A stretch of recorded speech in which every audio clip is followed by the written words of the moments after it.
Welcome to Spain, the land of tapas, incredible castles, and inspiring cathedrals. Let's hit it.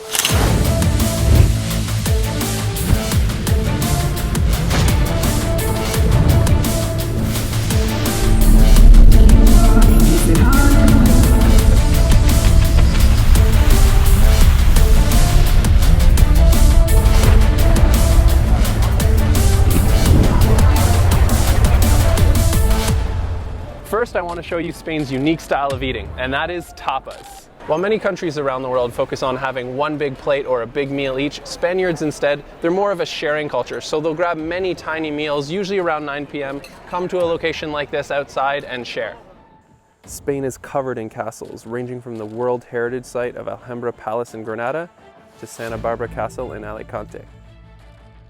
The large cities of Madrid and Barcelona have some incredible cathedrals. Whether they are influenced by the royals in Madrid or the rise and fall of multiple empires in Cordoba, Spain has spectacular architectural marvels in its cathedrals and holy sites.